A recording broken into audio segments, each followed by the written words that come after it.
सूर का पान किए हैं, मतलब सूरा का पान किए हैं, उनको सूर कहा गया, और जो पान नहीं किए उनको असुर कहा गया। ठीक है, आप तो सूरा पियो फिर सुर हो जाओ। सूरा माने कहाँ आया वाल्मीकि रामायण। असुर, असुर से उपलक्षित, प्राणोपलक्षित अनात्मक प्रपंच में जिनकी आस्था है, देहात्म बुद्धि संपन्न है, उनका नाम असुर है। असुर शब्द राक्षस शब्द प्रशंसा के भी द्योतक है, निंदा के भी द्योतक। राक्षस से राक्षस बनता है। असुर माने प्राणोपलक्षित अनात्मक प्रपंच में आस्थावान व्यक्ति का नाम असुर है। अगर वे बल का, प्रज्ञा शक्ति, प्राण शक्ति का दुरुपयोग करते हैं तब तो असुर हैं, नहीं तो बलिष्ठ का नाम भी असुर होता है। इसलिए ऋग्वेद आदि में असुर शब्द और राक्षस शब्द प्रशंसा के भी द्योतक है।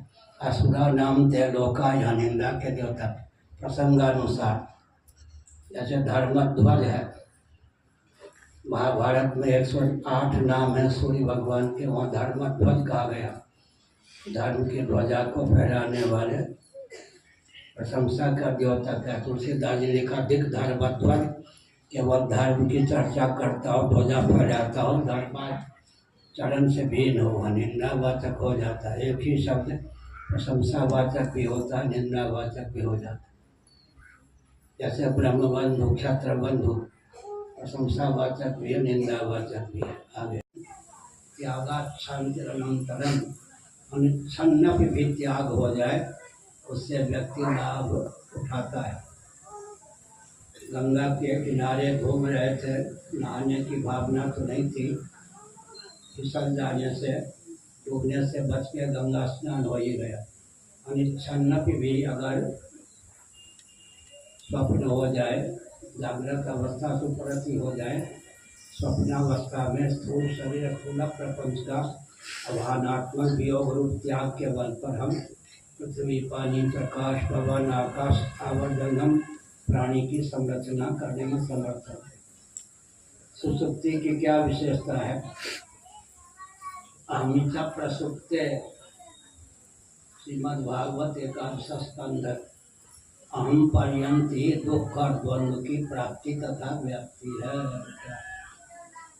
अहम पर्यंती द्वंद्व और दुख की प्राप्ति तथा व्याप्ति है। अहम सो जाने के कारण, बीजावस्थापन्न अविद्या भावापन्न हो जाने के कारण सुसुप्ति में किसी द्वंद्व और दुख की पहुँच नहीं है। सर्दी, गर्मी, भूख, प्यास इत्यादि का नाम द्वंद्व है। दैहिक, दैविक, भौतिक ताप का नाम दुख है। द्वंद्व और दुख अतिक्रांत हम सुसुप्ति में हो जाते हैं।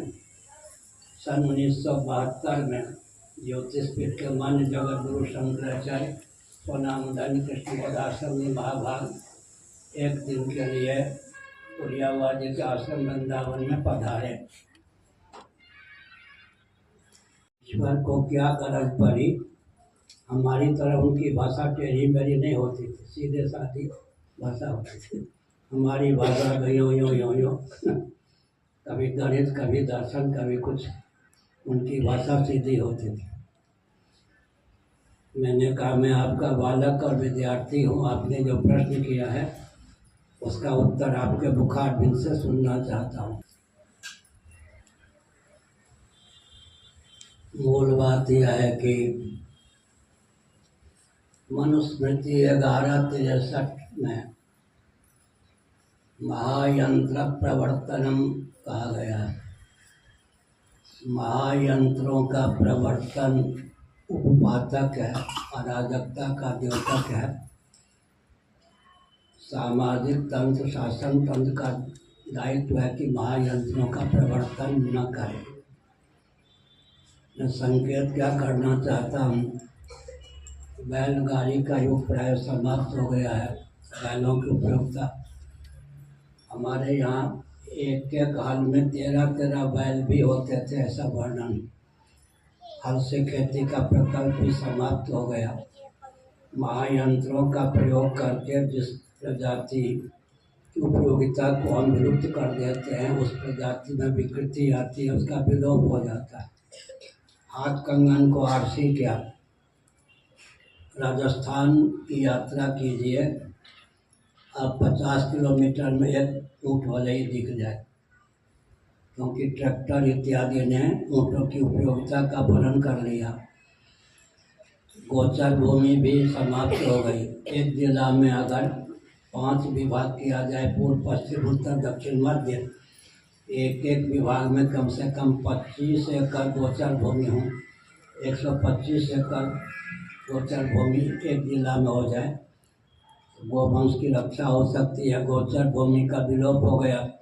वन की सुरक्षा ढंग से की गई है कि गायें और बैल ऊपर सर करके भी सामग्री नहीं प्राप्त कर सकते, चारा नहीं प्राप्त कर सकते। और व्यक्ति जो है गाय को पालते हैं, जब दूध देना बंद कर देती है तो उसको खिसका देते हैं। जब तक सनातन शास्त्र सम्मत विधा से विकास को परिभाषित और क्रियान्वित करने का प्रकल्प नहीं चलेगा, तब तक जितने पृथ्वी के धारक तत्व हैं सब में विकृति आएगी, विलोप होता जाएगा सबका।